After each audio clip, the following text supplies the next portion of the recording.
política pública positiva fue la reforma educativa de 1972. ¿Qué se hizo? Se implementó la educación bilingüe, siendo el quechua reconocido por primera vez como lengua oficial en las escuelas rurales.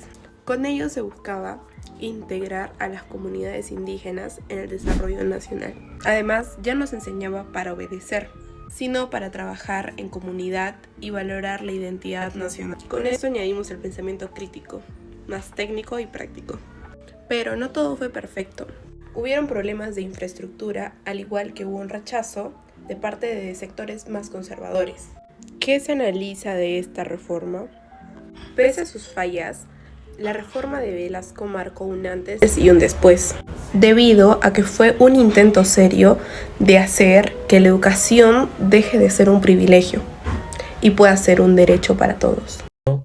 Ahora vamos a hablar del costo económico, aunque esas medidas tenían una ideología fuerte y perseguían la justicia social, su implementación dejó mucho que desear. La economía peruana desprovista de incentivos para la inversión privada. La inflación comenzó a subir y el desempleo se hizo más palpable. Consecuencias sociales y políticas.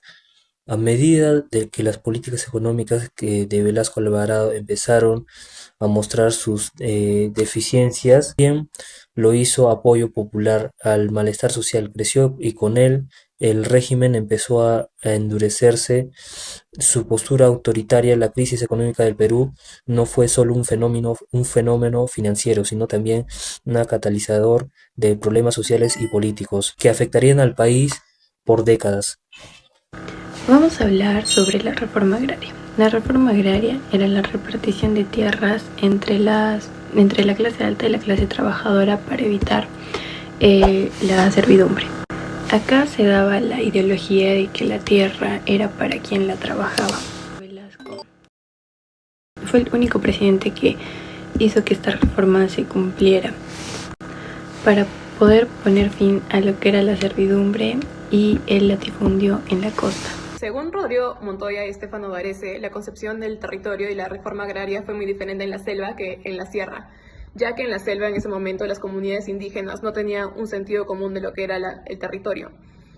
De hecho, todos los gobiernos han olvidado sobre la Amazonía y han tenido mucho descuido con las comunidades indígenas, y en ese momento las comunidades indígenas pidieron al Estado que sean reconocidos como una manera de jurisdicción colectiva para todos los fines de la vida social, económica, política y cultural de todos los pueblos indígenas. De hecho, el CINAMOS con las Fuerzas Armadas, cuando todavía el país no tenía el concepto de lo que era la Amazonía, para cuidar el ecosistema y también que sea explorado, y estudiado también para poder manejar el medio ambiente.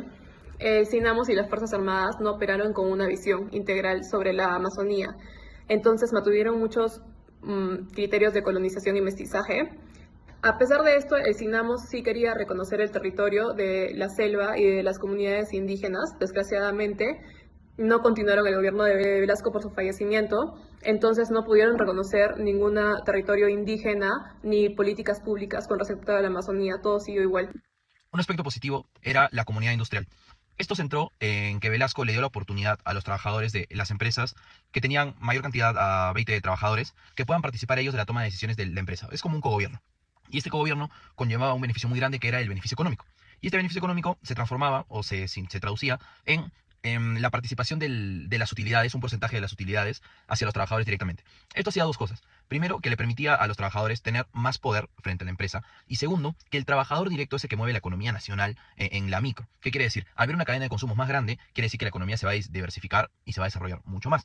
Y esto es beneficioso porque si al trabajador promedio, a la clase media, la gran clase media del Perú, empieza a tener ingresos más altos, significa que el consumo va a ser directo y mucho más alto, y eso la economía va a mover mucho más. Por tanto, si un trabajador recibe utilidades una vez por año en un monto que excede su sueldo, o sea que no viene considerado dentro de sus salarios regulares, quiere decir que va a tener una plata extra, y muchas veces eso se traduce, por ejemplo, en quizás la iniciación de una casa, un vehículo, un negocio, pagar por adelantado educación, vestimenta, mejorar la condición de vida. Por eso es que es fundamental, y yo lo considero como un aspecto positivo, el tema que los trabajadores tengan la oportunidad de poder participar en esta repartición de utilidades.